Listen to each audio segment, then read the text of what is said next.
Halo Bray, balik lagi bareng gue Wahab dari MWM Custom. Oke Bray, kali ini di samping gue ini lagi ada motor yang baru aja selesai di custom. Ini dia basic Suzuki GS 500. Namun sebelum kita lanjut ke motornya, gue mau ngingetin ke kalian kalau alamat MWM Custom saat ini ada di Jalan Raya Kresek nomor 33, Kelurahan Duri Kosambi, Cengkareng, Jakarta Barat. Jadi buat kalian yang mau mampir ke sini, lihat karya-karya kita atau mau ngobrol bareng gua, silahkan langsung aja datang ke MWM Custom. Jangan lupa follow dulu Instagram kita di mwm.custom. Juga follow Instagram pribadi gua di wahab_mwm.custom. Oke, sekarang kita lanjut aja ke motornya. Ini dia Suzuki GS 500 Custom Scrambler.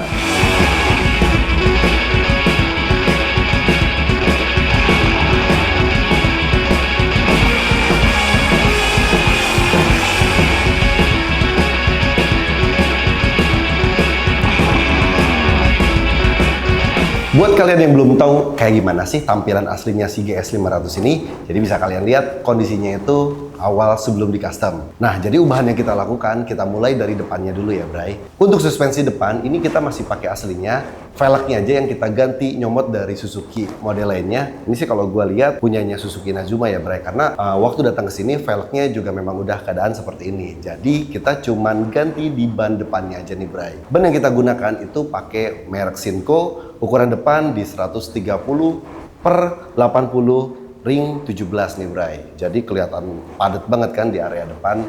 Gak lupa di bagian tengahnya juga kita pasangin boot biar karakter si scramblernya itu makin jelas nih. Terus di bagian atas si suspensi juga kita kasih cover juga kondom biar si shock breakernya itu padat nih dari atas sampai ke bawah. Dan untuk di kemudinya stang ini kita pakai stang model fat bar diameter 27. Nah, ini biasanya umum dipakai di motor-motor trail. Jadi cocok lah ya dengan konsep si scrambler itu sendiri. Gak lupa di bagian depan kita lengkapi juga dengan speedometer digital. Nah, untuk speedometer digital ini punyanya aftermarket ya, Bray. Nah, ini biasa dipakai di motor Kawasaki Ninja RR Mono. Speedometer ini kita pilih selain karena tampilannya digital, udah modern, fitur-fiturnya juga udah lengkap nih. Udah ada indikator bensin, gear position, dan RPM juga speednya Bray tentunya. Terus di area depan gak lupa kita pasang windshield juga, jadi area depan ini kelihatan makin padat dan keker. Nah, di bagian lampunya ini kita pakai daymaker model Spider nih. Jadi daymaker kita pilih biar lebih terang ketika dipakai berkemudi di malam hari. Nah, nggak ketinggalan juga di stang ini di bagian holdernya. Nah, ini kita pakai punyanya aftermarket juga nih Bray. Ini ada lampu LED-nya juga nyala. Jadi kalau malam panel kontrolnya ini lebih kelihatan. Dan untuk remnya, mas rem dan koplingnya ini kita pakai copotan punya Yamaha R25. Nah, nggak ketinggalan juga nih Bray. Untuk memenuhi standar berkendala di lalu lintas, ini kita pasangin juga spion. Dan spionnya ini kita pakai model N-bar. Untuk jangkauan sih mungkin nggak akan semaksimal ketika kita pasang di atas ya Bray, tapi ketika dipakai gua rasa ini cukup fungsional lah. Kita masih bisa ngelihat aman ke belakang. Terus untuk tangki ini gua bikin lebih ramping. Secara desain sih memang kurang lebih sama kayak bawaan GS 500, tapi kita bikin atasnya itu lebih flat aja. Jadi biar karakter scramblernya makin kelihatan nih Bray. Pertama yang kita lakukan adalah memotong rangka dari tengah sini ke belakang nih Bray. Jadi kalau sebelumnya rangkanya itu lebih tinggi karena dia motor sport, ini kita bangun baru menggunakan pipa diameter 22 mili. Nah, untuk bentuknya sendiri ini memang dibikin lebih flat gitu, khasnya motor-motor scrambler, lalu dibuatkan fender dan jok baru. Terus joknya juga kita bikin lebih tipis. Mungkin kalau untuk dipakai touring atau jarak jauh, gue rasa sih ini agak kurang nyaman ya Bray. Tapi kalau untuk dipakai dalam kota, ini sih enak banget, ringkes, ramping. Jadi buat manuver itu benar-benar nggak ganggu. Gak lupa di bagian belakang juga ini gue pasangin spakbor. Ini spakbornya sih fender atau fender belakang, orang biasa bilangnya modelnya memang khasnya si scrambler, ramping. Ya kayaknya sih bakal nyepret, karena banyak banget pertanyaan itu spakbor nyepret gak? Ini pasti nyepret. Tapi balik lagi ya Bray, kalau motor custom itu kan memang kita lebih nunjukin atau nonjolin si estetiknya atau si tampilannya. Kadang memang kenyamanan sama fungsional rada kita kurangin. Tapi balik lagi ya Bray, tetap kita harus perhatikan fungsi dan keamanannya sih yang paling penting. Nah nggak lupa di bagian rem belakang juga ini kita lengkapin. Jadi belakang itu ada lampu rem dan lampu sen juga nih Bray. Nah depan juga ya tadi hampir kelewat. Di bagian depan juga ini sama kita lengkapin juga lampu sennya. Terus kita geser ke roda bagian belakang ya Bray. Untuk velg belakang ini juga sama, pakai ring yang sama kayak depan, ring 17. Tadi kalau di awal sih gua sebutin ini velgnya Inazuma ya. Sebenarnya gua nggak terlalu yakin nih Bray ini velg Inazuma, yang pasti ini velgnya Suzuki karena khas banget, palangnya palang 3. Atau kalau kalian tahu ini velg apa, boleh juga tulis di kolom komentar nih Bray. Untuk ban bagian belakang kita pakai ukuran 150/80, ringnya ring 17 tadi nih Bray.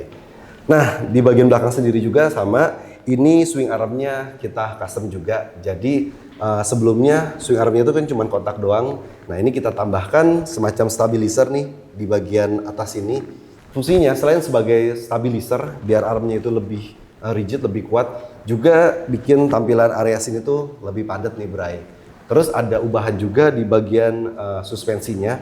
Jadi kalau kalian tahu banget nih motor GS 500 itu sebenarnya suspensi belakang itu monoshock, sebelumnya tuh posisinya ada di atas nih Bray. Jadi langsung dia nggak pakai unitrack. Dan ini kita rubah pakai unitrack, suspensinya masuk lewat tengah situ nih Bray. Jadi secara travel ini lebih enak nih untuk suspensinya. Footstep belakang juga ini kita lengkapin lagi. Jadi ini kita pasang baru. Di bagian sini juga ada knalpot custom. Ini juga buatan kita, pakai bahan stainless seperti biasa. Ini gua kasih semacam jaring nih Bray, gua lagi suka banget desain-desain knalpot model kayak gini. Dan di sini gua kasih tulisan juga MWM Custom. Jadi biar ada signature-nya nih Bray. Motor ini buatan MWM Custom dari mulai depan, body-body sampai ke knalpotnya nih. Untuk mesinnya sendiri nih, gua dari tadi lupa ngejelasin. Jadi GS 500 ini memiliki mesin 500 cc 2 silinder. Knalpotnya bisa dilihat dari depan, headernya 2. Nah suaranya sendiri juga dia mirip-mirip lah sama IR6, cuman ini lebih smooth aja. Nanti mungkin di akhir video gua bikinin lagi video check soundnya. Setelah header di bagian depan sini nggak lupa juga gua buatin skid plate.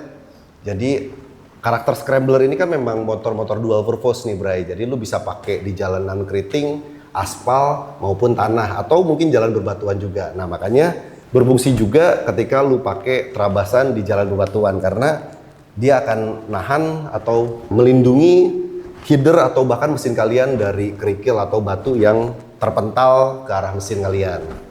Nah warna sendiri ini memang request dari ownernya nih Bray. Warnanya kita pakai warna biru seperti ini dan memang mintanya itu polos. Jadi buat kalian kalau bikin motor custom itu memang menyesuaikan selera kalian nih Bray. Nah kalian sendiri lebih suka motor polos atau motor yang ada grafisnya. Oke Bray, segini dulu video gua kali ini. Thank you banget udah ngikutin video gua dari awal sampai akhir. Jangan lupa share jika menurut kalian video gua bermanfaat dan klik tombol like juga jika kalian suka video gua. Gua Wahab dari MWM Custom undur diri. Thank you. Oh iya, sebelum gua tutup, gua tadi ada janji mau cek sound suaranya. Ini dia.